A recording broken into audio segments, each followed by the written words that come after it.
Lei 3. Oculte as suas intenções. Julgamento. Mantenha as pessoas na dúvida e no escuro, jamais revelando o propósito de seus atos. Não sabendo o que você pretende, não podem preparar uma defesa.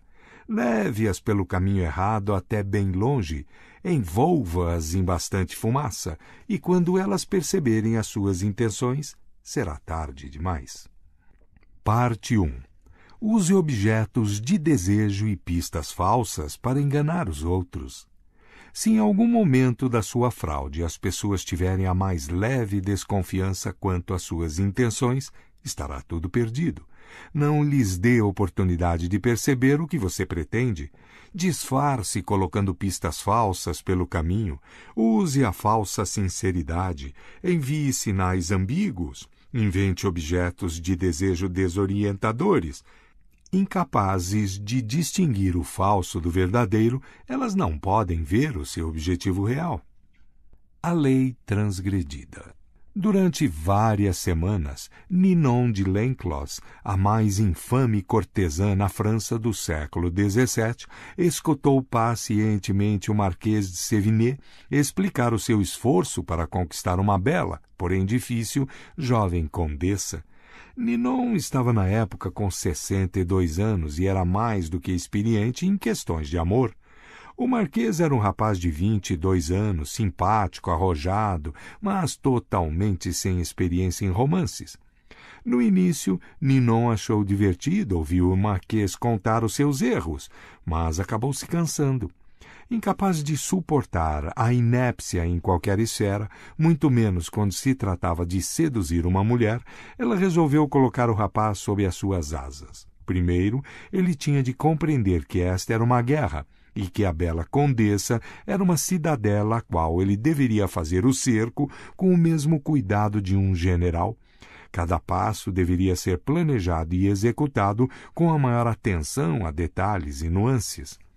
Instruindo o Marquês para começar de novo, Ninon lhe disse para abordar a condessa com uma certa distância, com um ar de indiferença.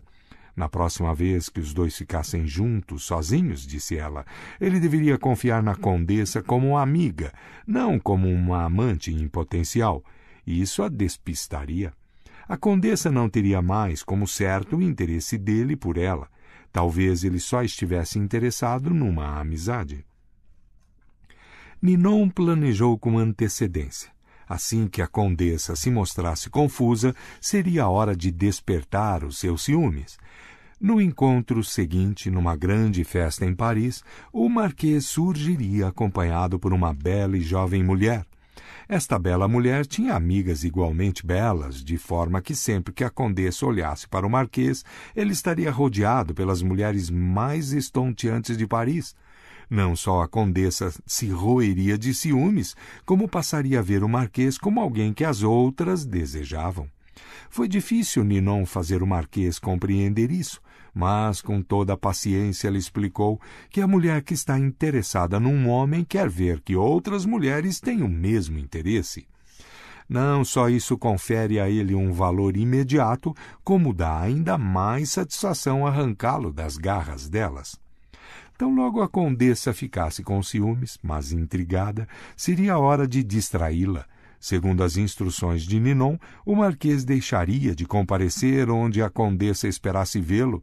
Depois, de repente, ele apareceria em salões que nunca frequentara antes, mas que a condessa costumava ir sempre. Ela não poderia prever os movimentos dele. Tudo isso a colocaria num estado de confusão emocional que é o pré-requisito para a sedução bem-sucedida. Tudo isso foi feito e levou várias semanas.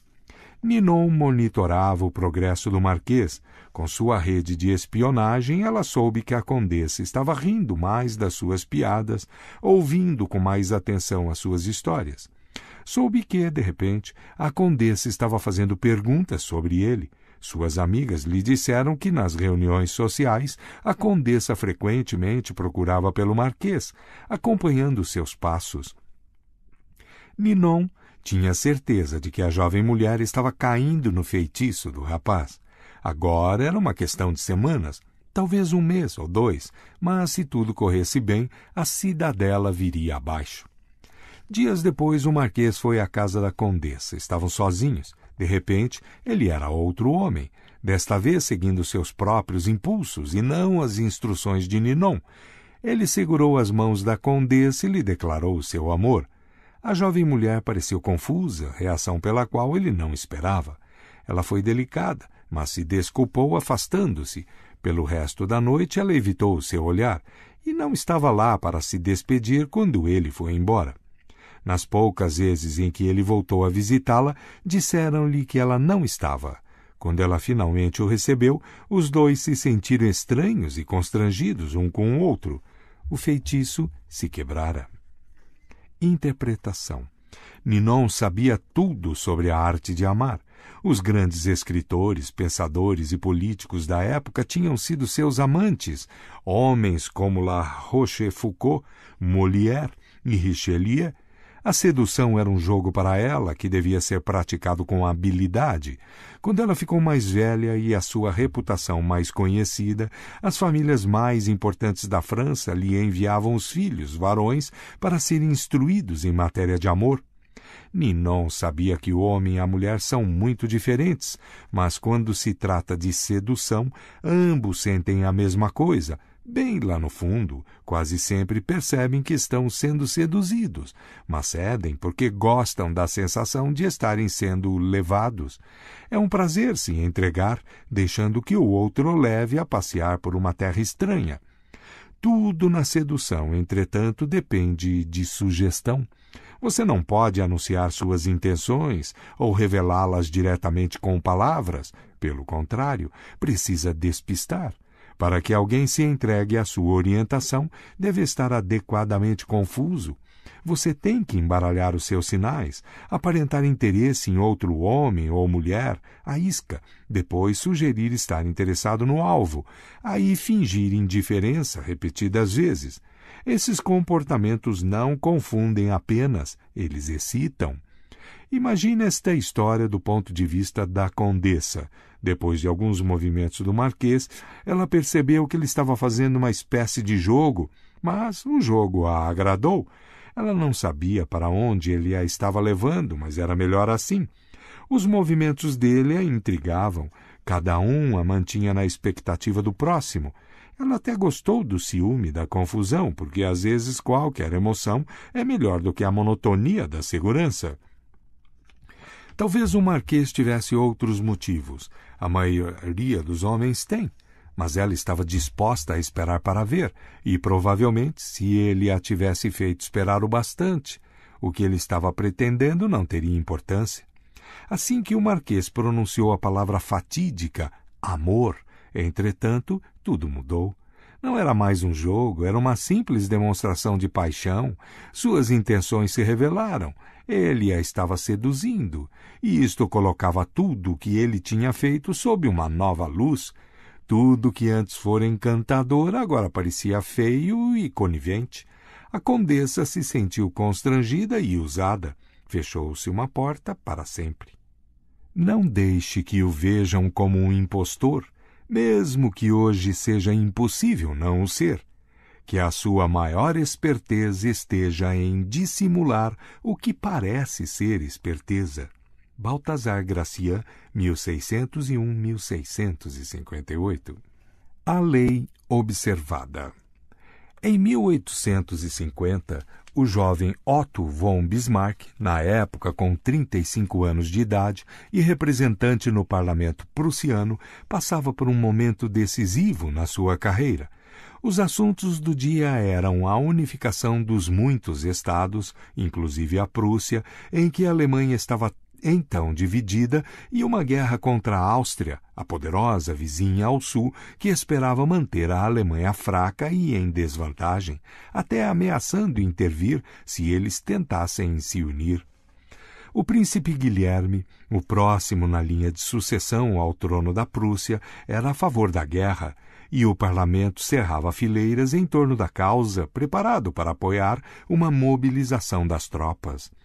Os únicos contrários à guerra eram o atual rei, Frederico Guilherme IV, e seus ministros, que preferiam contentar os poderosos austríacos. Em toda a sua carreira, Bismarck foi um leal e até apaixonado defensor da força e do poder prussiano. Ele sonhava com a unificação alemã em declarar a guerra contra a Áustria e humilhar o país que durante tanto tempo manteve a Alemanha dividida. E, soldado, ele via a guerra como um negócio glorioso. Este, afinal de contas, era o homem que anos mais tarde diria: as grandes questões da época serão decididas não com discursos e resoluções, mas com ferro e sangue. Patriota apaixonado e amante da glória militar, Bismarck, não obstante, no auge da febre da guerra, fez um discurso no parlamento que deixou todos atônitos. Desgraçado o estadista, disse ele, que faz guerra sem uma razão ainda válida quando a guerra terminar. Depois da guerra, todos verão essas mesmas questões de uma outra forma. Terão coragem de recorrer ao camponês que contempla as cinzas da sua fazenda, ao homem que ficou aleijado, ao pai que perdeu seus filhos? Não só Bismarck seguiu falando sobre a loucura desta guerra, como, o que é mais estranho, elogiou a Áustria e defendeu suas ações. E isto era contrário a tudo que ele havia defendido. As consequências foram imediatas. Bismarck era contra a guerra. O que significava isso? Os outros representantes estavam confusos. Vários mudaram seus votos. No final, o rei e seus ministros ganharam e evitou-se a guerra. Pouco depois do notório discurso de Bismarck, o rei, agradecido por ele ter defendido a paz, nomeou ministro de gabinete. Passado alguns anos, ele se tornou premier da Prússia. Neste papel, ele conduziu seu país e o rei, amante da paz, a uma guerra contra a Áustria, arrasando o antigo império e fundando um poderoso Estado alemão com a Prússia na chefia. Interpretação. Na época do seu discurso, em 1850, Bismarck fez vários cálculos. Primeiro, ele percebeu que o exército prussiano, que não acompanhara o ritmo dos outros exércitos europeus, não estava preparado para a guerra. Que a Áustria, de fato, poderia muito bem vencer, um resultado desastroso para o futuro. Segundo, se Bismarck tivesse apoiado a guerra e eles perdessem, sua carreira estaria gravemente ameaçada. O rei e seus ministros conservadores queriam a paz. Bismarck queria o poder. A solução era despistar as pessoas apoiando uma causa que ele detestava, dizendo coisas de que ele riria se estivessem saindo da boca de outra pessoa. Enganou-se um país inteiro. Foi devido ao discurso de Bismarck que o rei o nomeou ministro, posição de onde, rapidamente, ascendeu a de primeiro-ministro, conquistando o poder necessário para reforçar o exército prussiano e conseguir o que ele sempre quis: humilhar a Áustria e unificar a Alemanha sob a liderança da Prússia. Bismarck foi certamente um dos estadistas mais astutos, um mestre da estratégia e da dissimulação. Ninguém desconfiou do que ele estava armando neste caso. Se ele tivesse anunciado suas verdadeiras intenções, argumentando que era melhor esperar e lutar mais tarde, não teria ganho a discussão, porque a maioria dos prussianos desejava guerra naquele momento e acreditava erroneamente que o seu exército era superior ao austríaco. Se tivesse bajulado o rei, pedindo para ser nomeado ministro em troca de apoio à paz, também não teria tido sucesso. O rei teria desconfiado da sua ambição e duvidado da sua sinceridade. Sendo totalmente insincero e enviando sinais falsos, entretanto, ele enganou todo mundo, escondeu seus propósitos e conseguiu tudo o que queria. Tal é o poder de se ocultar intenções. As chaves do poder. As pessoas, na sua maioria, são como um livro aberto. Elas dizem o que sentem, não perdem oportunidade de deixar escapar opiniões e, constantemente, revelam seus planos e intenções. Elas fazem isso por vários motivos. Primeiro, é fácil e natural querer sempre falar dos próprios sentimentos e planos para o futuro. É difícil controlar a língua e monitorar o que se revela. Segundo, muitos acreditam que, sendo honestos e francos, estão conquistando o coração das pessoas e mostrando a sua boa índole. Eles estão imensamente iludidos. A honestidade é, na verdade, uma faca sem fio, mais sangra do que corta. A sua honestidade provavelmente vai ofender os outros. É muito mais prudente medir as suas palavras, dizer às pessoas o que elas querem ouvir, em vez da verdade nua e crua, que é o que você sente ou pensa. Mais importante, sendo despudoradamente franco, você se torna tão previsível e familiar que é quase impossível inspirar respeito ou temor, e a pessoa que não desperta esses sentimentos não acumula poder. Se você deseja poder, põe imediatamente a honestidade de lado e comece a treinar a arte de dissimular suas intenções. Domine a arte e você prevalecerá sempre. Elementar para a habilidade de ocultar as próprias intenções é uma simples verdade sobre a natureza humana.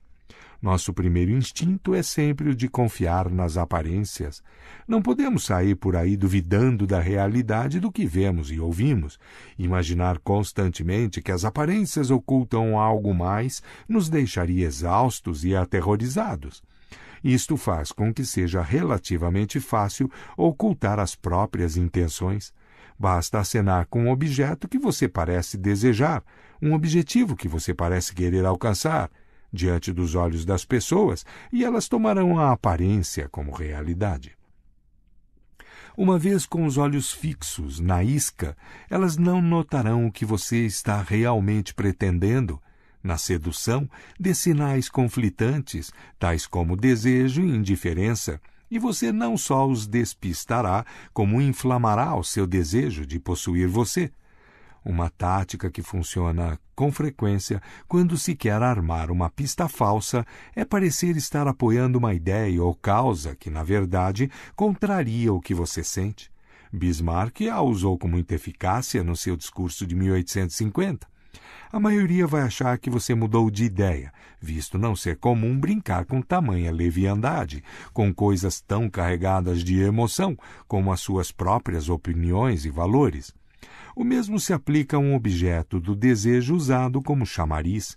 Pareça querer alguma coisa pela qual não está nem um pouco interessado, e seus inimigos perderão o rumo, calculando tudo errado.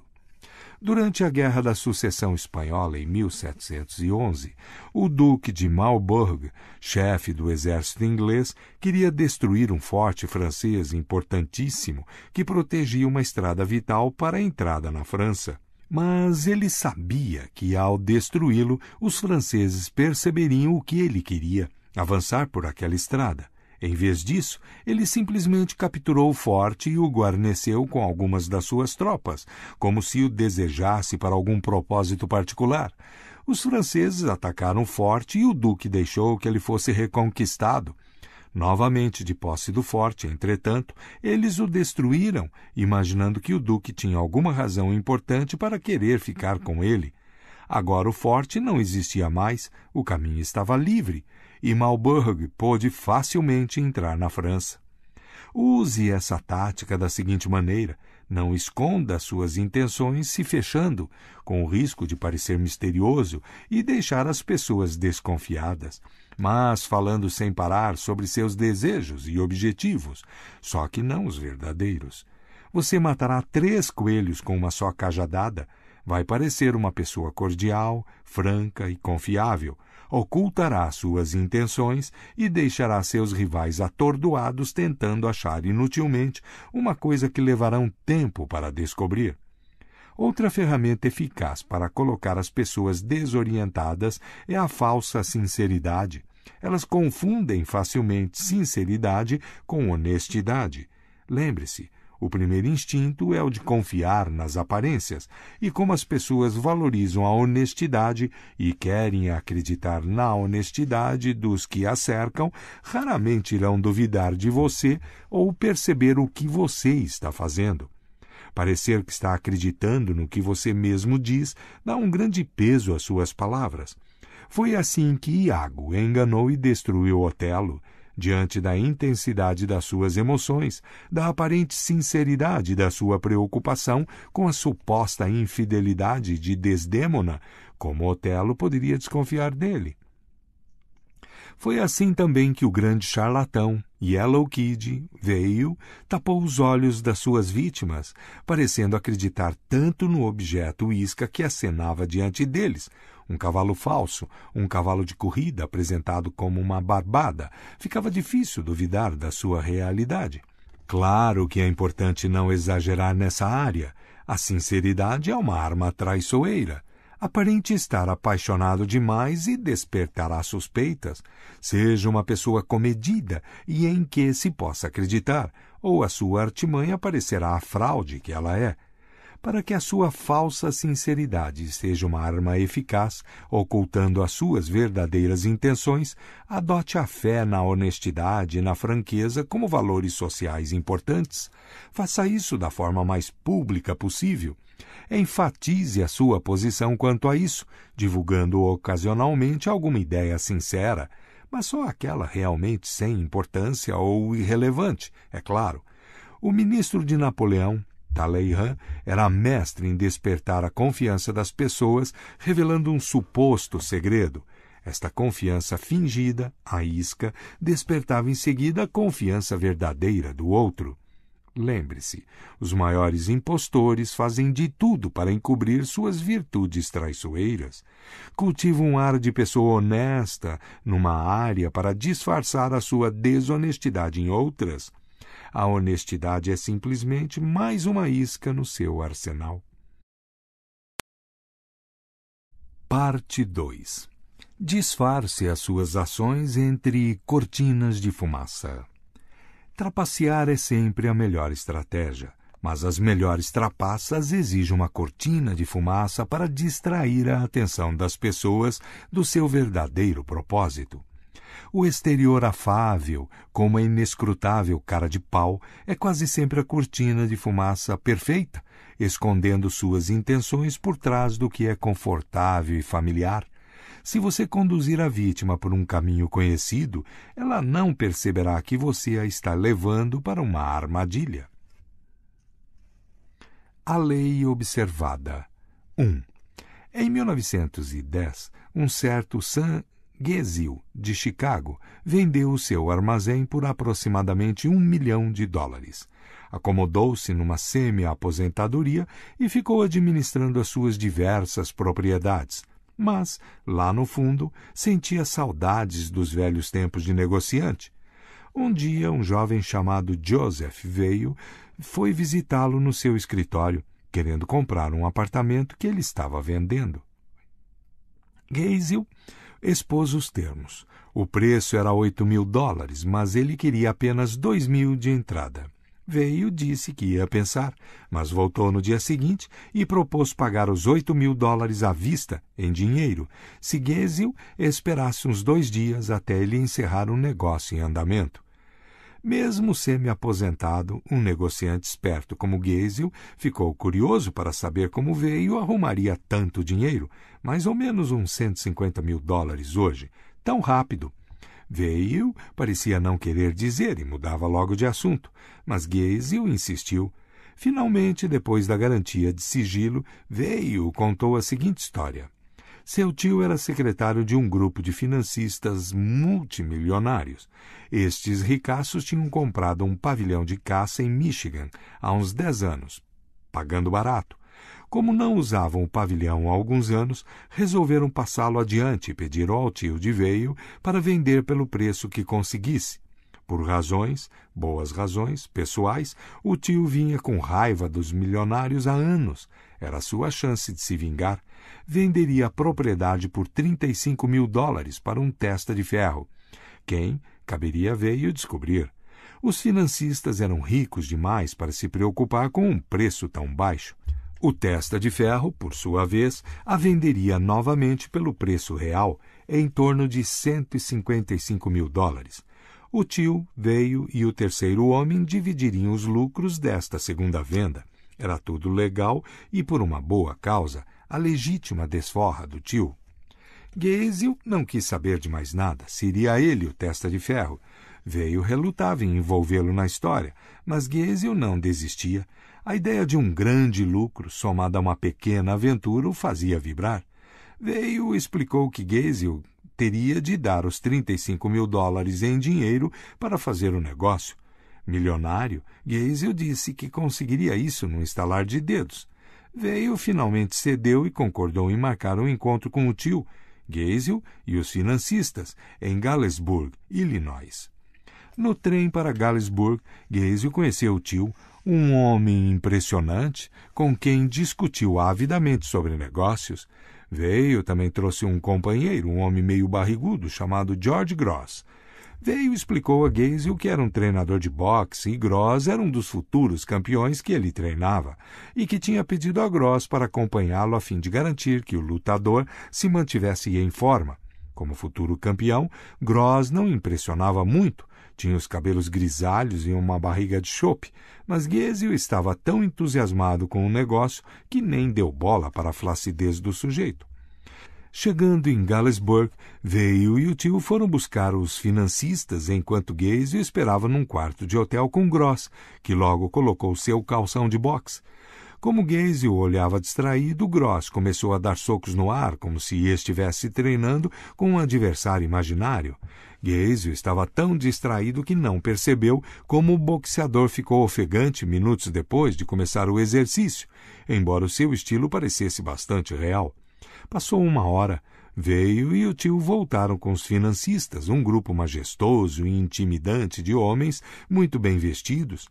A reunião correu tranquila e os financistas concordaram em vender o pavilhão para Gaziel, que já tinha entrado em contato com um banco local para conseguir os $35 mil. Resolvida esta parte insignificante do negócio, os financistas voltaram a se sentar em suas cadeiras e começaram a caçoar das altas finanças, falando de J.P. Morgan como se conhecessem o homem. Finalmente um deles notou o boxeador num dos cantos da sala. Veio e explicou o que ele estava fazendo ali. O financista falou que também tinha um boxeador no seu entourage e disse o seu nome. Veio, deu uma gargalhada e exclamou que o seu homem derrubava facilmente o deles. A conversa degenerou em discussão. Inflamado, Veio desafiou os homens para uma aposta. Os financistas concordaram logo e saíram para aprontar o seu homem para a luta no dia seguinte. Assim que eles saíram, o tio começou a gritar com Veio, bem na frente de Gaziel. Eles não tinham dinheiro da aposta, e quando os financistas descobrissem, o tio iria para a rua.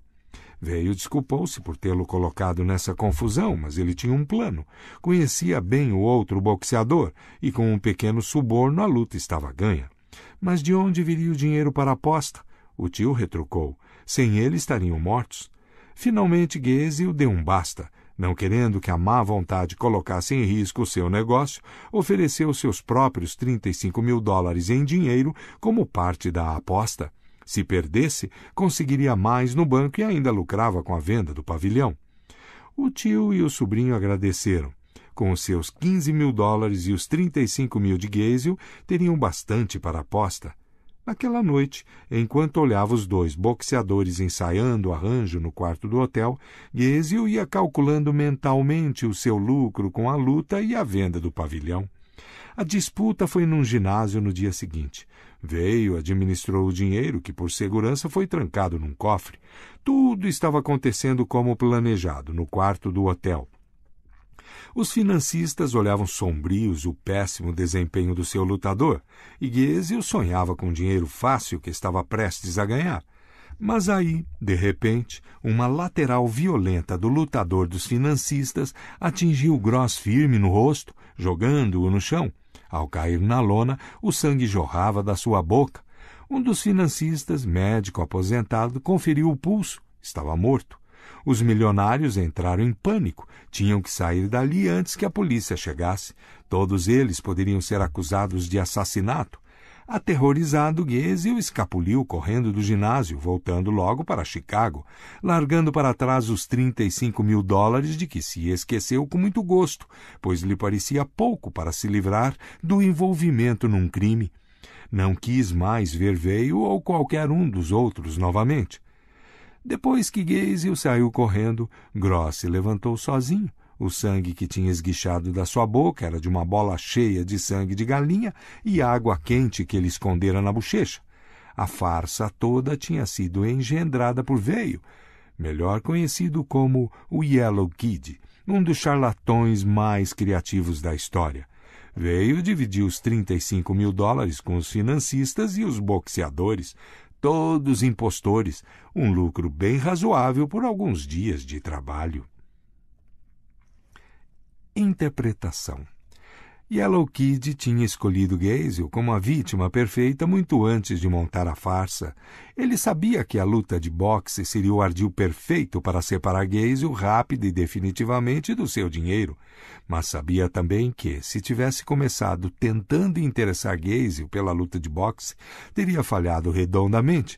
Ele tinha de ocultar as suas intenções e desviar a atenção, criar uma cortina de fumaça, neste caso a venda do pavilhão de caça.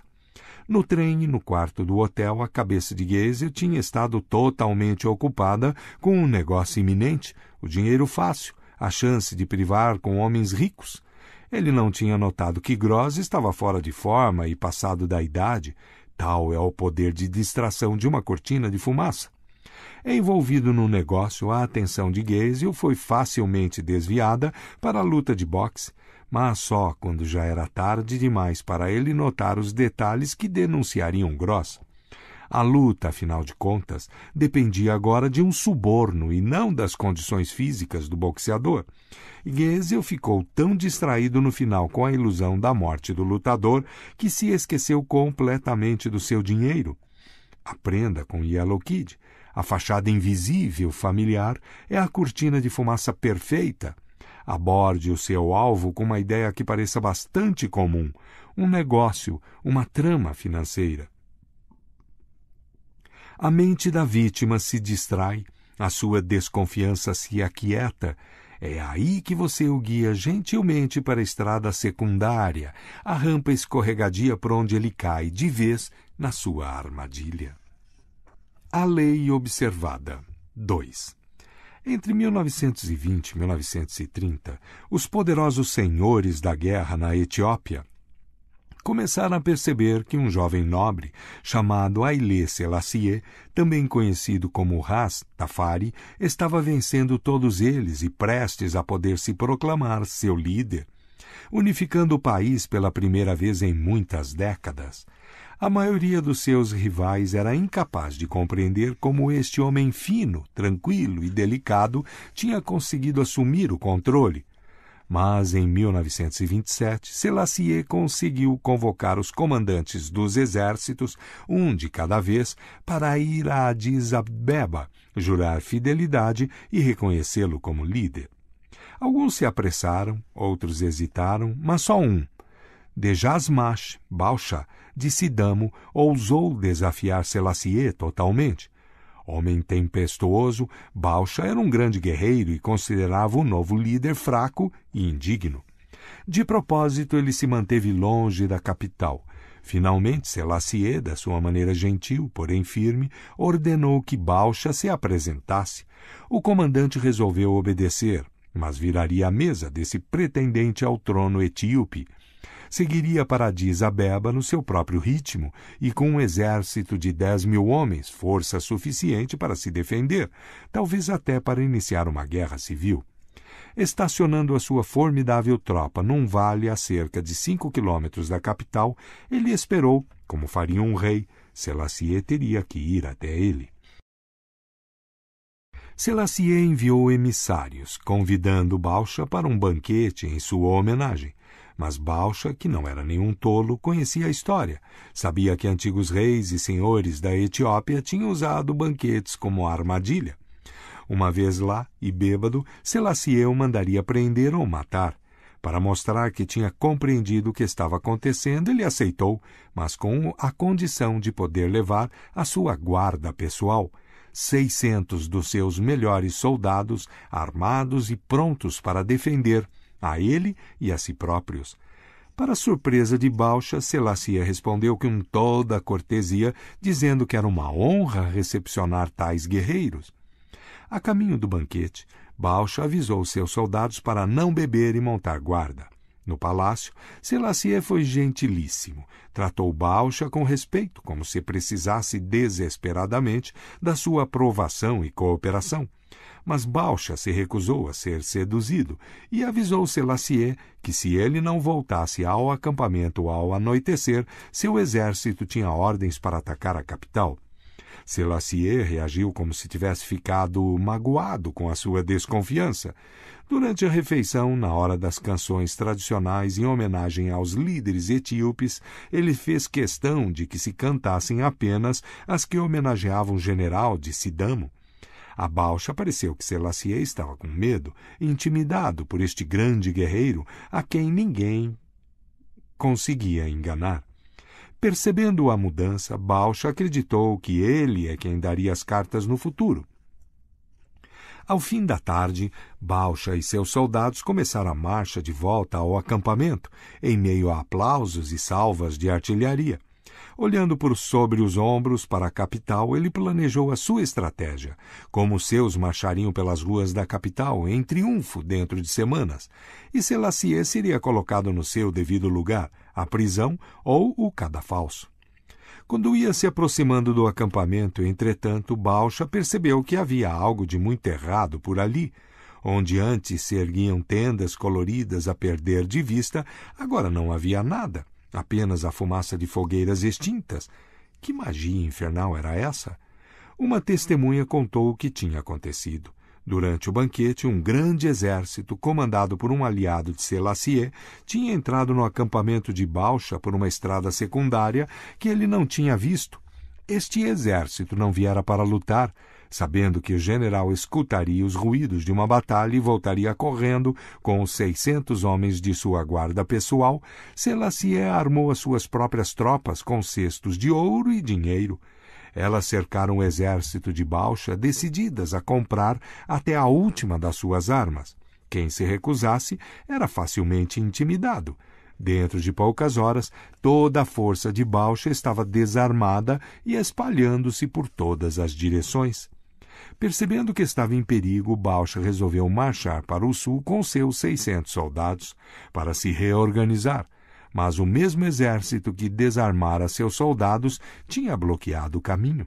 A outra saída era marchar para a capital, mas Selassie tinha armado um grande exército para defendê-la. Como um jogador de xadrez, ele previu os movimentos de Bausha e lhe deu um xeque-mate. Pela primeira vez, Bausha se rendeu. Em sinal de arrependimento por seu orgulho e ambição, ele concordou em ingressar no mosteiro. Interpretação. Durante todo o longo reinado de Selassie, ninguém conseguiu entendê-lo. Os etíopes gostam de seus líderes violentos, mas Selassie, que vestia a fachada de um homem gentil, amante da paz, durou mais do que qualquer um deles. Jamais zangado ou impaciente, ele atraía suas vítimas com sorrisos amáveis, seduzindo-os com charme e subserviência antes de atacar. No caso de Bausha, Selassie jogou com a prudência do homem a sua desconfiança de que o banquete fosse uma armadilha, o que de fato foi. Mas não a que ele estava esperando. A sua maneira de acalmar os temores de Bausha, deixar que ele levasse os seus guarda-costas ao banquete, dar-lhe ampla publicidade, permitir que ele achasse que estava controlando a situação, criou uma espessa cortina de fumaça, escondendo a ação real que acontecia a quilômetros de distância. Lembre-se, os paranoicos e desconfiados são os mais fáceis de enganar.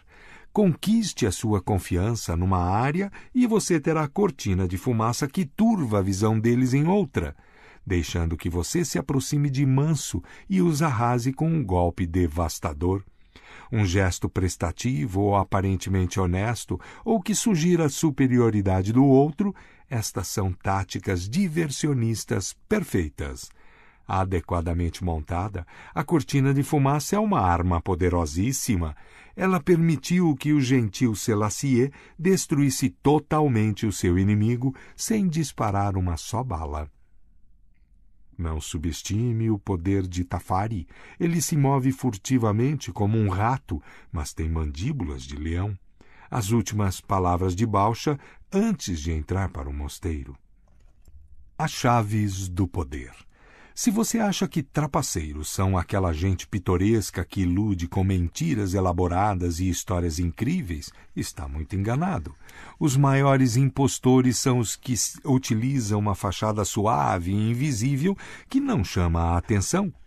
Eles sabem que gestos e palavras extravagantes levantam logo suspeita. Pelo contrário, eles envolvem o seu objetivo numa aura familiar, banal, inofensiva. Nas negociações de Hello Kid veio com Sanguésio, o familiar era um negócio. No caso etíope, foi a subserviência ilusória de Selassie, exatamente o que Bausha esperaria de um general mais fraco. Depois que você tiver atraído a atenção das suas vítimas para o familiar, elas não notarão a fraude que está ocorrendo pelas suas costas. A origem disso está numa verdade muito simples. As pessoas só conseguem focalizar uma coisa de cada vez. É realmente muito difícil para elas imaginar que a pessoa suave e inofensiva com quem estão lidando está ao mesmo tempo tramando outra coisa. Quanto mais cinza e uniforme a fumaça da sua cortina, melhor ela esconde as suas intenções. Nas iscas e pistas falsas discutidas na parte 1, você distrai ativamente as pessoas. Na cortina de fumaça, você ilude a sua vítima, atraindo-a para a sua teia. Por ser tão hipnótica, esta é com frequência a melhor maneira de dissimular suas intenções. A forma mais simples de cortina de fumaça é a expressão facial. Por trás de um exterior brando e legível, podem estar sendo tramados todos os tipos de ações violentas e prejudiciais, sem serem percebidas. Esta é uma arma que a maioria dos homens poderosos na história aprendem a usar à perfeição. Dizia-se que ninguém era capaz de ler o rosto de Franklin D. Roosevelt. O barão James Rothschild teve por hábito, durante toda a sua vida, disfarçar o que estava realmente pensando com sorrisos afáveis e olhares indefiníveis. Stendhal escreveu a respeito de Talleyrand: jamais um rosto serviu tão pouco de barômetro. Henry Kissinger fazia seus adversários, numa mesa de negociação, chorar de tédio. Com seu tom de voz monótono, seu olhar inexpressivo, seus detalhamentos intermináveis. E aí, quando já estavam com o olhar esgazeado, eles os atingia de repente, com uma relação de termos ousados. Apanhados desprevenidos, intimidavam-se facilmente. Como explica o manual de pôquer? Na sua vez de jogar, o bom jogador raramente é um ator. Pelo contrário, ele pratica um comportamento frio que minimiza os padrões legíveis, frustra e confunde o adversário e permite mais concentração. Um conceito adaptável. A cortina de fumaça pode ser praticada em vários níveis, todos jogando com os princípios psicológicos da distração e da desorientação. Uma das cortinas de fumaça mais eficazes é o gesto nobre. As pessoas querem acreditar que gestos aparentemente nobres são autênticos, porque é uma crença agradável. Elas raramente notam como eles enganam. O comerciante de peças de arte Joseph Duvain se viu certa vez diante de um terrível problema. Os milionários que pagavam tão bem por seus quadros não tinham mais tanto espaço nas suas paredes, e com os impostos sobre herança subindo cada vez mais, parecia pouco provável que continuassem comprando.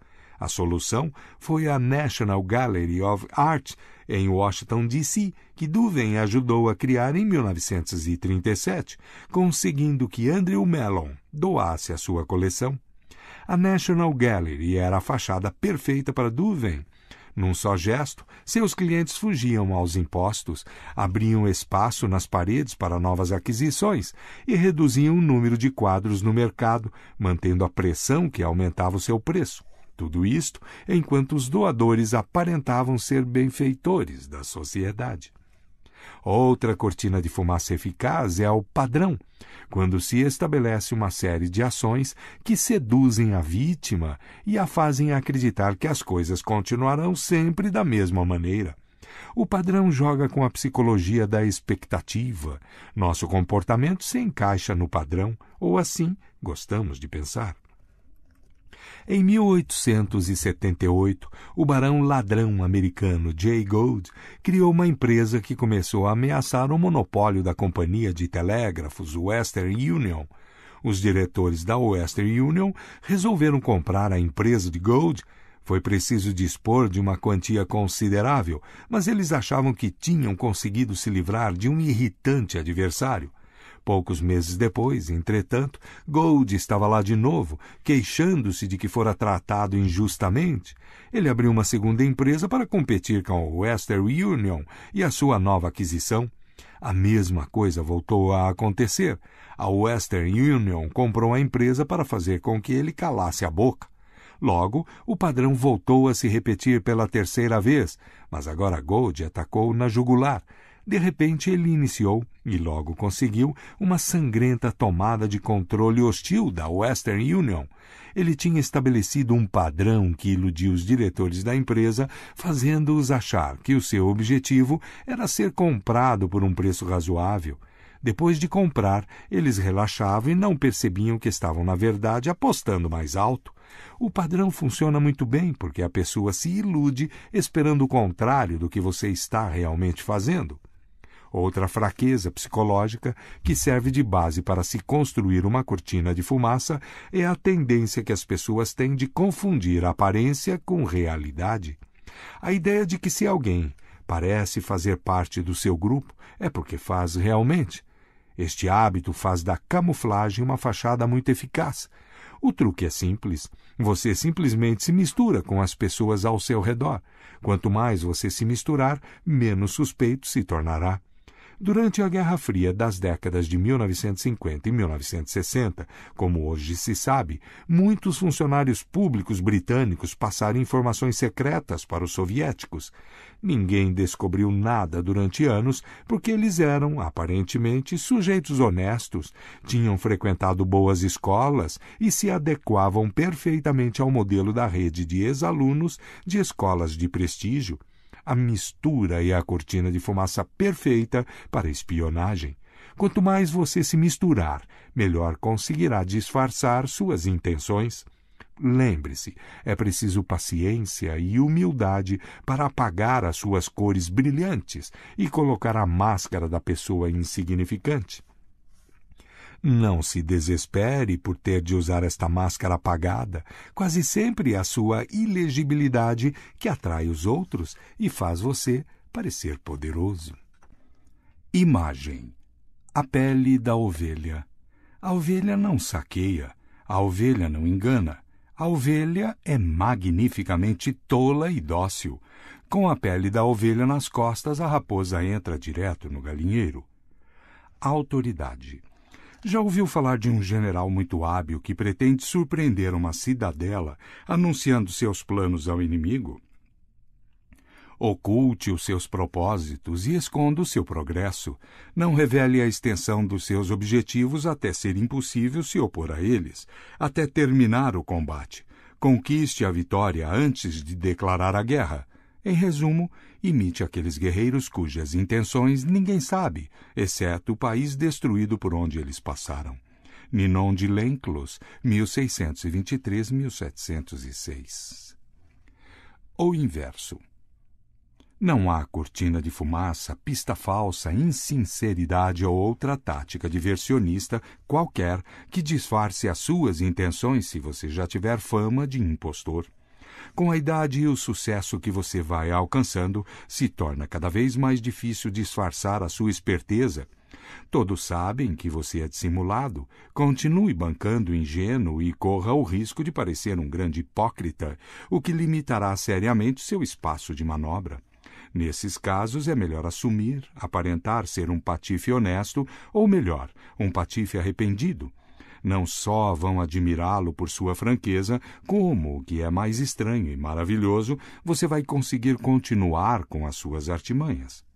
À medida que ia ficando mais velho, P.T. Barnum, o rei da fraude no século XIX, foi aprendendo a aceitar a sua reputação de grande impostor. Num determinado momento, ele organizou uma caça a búfalos em Nova Jersey completa, com índios e alguns búfalos importados. Ele divulgou a caçada como sendo autêntica, mas o resultado foi tão artificial que a multidão, em vez de ficar zangada e pedir o dinheiro de volta, se divertiu muito. Eles sabiam que Barnum trapaceava o tempo todo, era o segredo do seu sucesso, e gostavam dele por isso. Aprendendo a lição, Barnum parou de esconder as suas artimanhas, chegando até a revelar suas fraudes numa autobiografia. Como escreveu Kierkegaard, o mundo quer ser enganado. Finalmente, embora seja mais sábio distrair a atenção dos seus propósitos, apresentando um exterior suave e familiar, há momentos em que o gesto colorido, visível, é a tática diversionista correta. Os grandes charlatões saltimbancos da Europa, nos séculos XVII e XVIII, usavam o humor e o divertimento para iludir suas plateias. Deslumbrado com o espetáculo, o público não percebia as verdadeiras intenções dos charlatões. Assim, o próprio astro charlatão aparecia na cidade numa carruagem negra, puxado por cavalos negros. Palhaços, funâmbulos e artistas de espetáculos de variedade o acompanhavam, atraindo o povo para suas demonstrações de elixires e poções milagrosas. O charlatão fazia o divertimento parecer o assunto do dia, quando, na verdade, o assunto do dia era a venda dos elixires e poções milagrosas. Espetáculos de divertimento são, nitidamente, excelentes artifícios para dissimular as suas intenções, mas não podem ser usados indefinidamente. O público se cansa e desconfia e acaba percebendo o truque. Pessoas poderosas com exteriores afáveis, por outro lado, os Talleyrand, os Rothschild, os Selassie, podem praticar suas dissimulações no mesmo lugar a vida inteira. Seu ato não se desgasta e raramente levanta suspeitas. A cortina de fumaça colorida deve ser usada com cautela, portanto, e só na ocasião certa. Notas. Jeú, rei de Israel, finge adorar o ídolo Baal. Ajuntou Jeú a todo o povo e lhe disse: Acabe serviu pouco a Baal, Jeú, porém, muito o servirá. Pelo que chamai-me agora todos os profetas de Baal, todos os seus servidores e todos os seus sacerdotes. Não falte nenhum, porque tenho grande sacrifício a oferecer a Baal. Todo aquele que faltar não viverá. Porém, Jeú fazia isto com astúcia para destruir os servidores de Baal. Disse mais Jeú: Consagrai-me uma assembléia solene a Baal, e a proclamaram. Também Jeú enviou mensageiros por todo Israel. Vieram todos os adoradores de Baal, e nenhum homem deles ficou que não viesse. Entraram na casa de Baal, que se encheu de uma extremidade à outra. Entrou Jeú na casa de Baal e disse aos adoradores de Baal: Examinai, e vede bem que não esteja aqui entre vós algum dos servos do Senhor, mas somente os adoradores de Baal. E entrando eles a oferecerem sacrifícios e holocaustos, Jeú preparou da parte de fora 80 homens e disse-lhes: Se escapar algum dos homens que eu entregar em vossas mãos, a vida daquele que o deixar escapar responderá pela vida dele. Sucedeu que, acabado o oferecimento do holocausto, ordenou Jeú aos da sua guarda e aos capitães: Entrai, feri-os, que nenhum escape. Feriram-nos ao fio da espada, e os guardas e os capitães os lançaram fora e penetraram no mais interior da casa de Baal, e tiraram as colunas que estavam na casa de Baal e as queimaram. Também quebraram a própria coluna de Baal e derrubaram a casa de Baal e a transformaram em latrinas até o dia de hoje. Assim Jeú exterminou de Israel a Baal. Velho Testamento, 2 Reis 10, 18, 28. Fuja atravessando o oceano à plena luz do dia. Isto significa criar uma fachada que acaba se tornando imbuída de uma atmosfera ou impressão de familiaridade, dentro do qual o estrategista pode manobrar sem ser visto, enquanto todos os olhos são treinados para ver familiaridades óbvias. The Japanese Art of War, Thomas Cleary, 1991.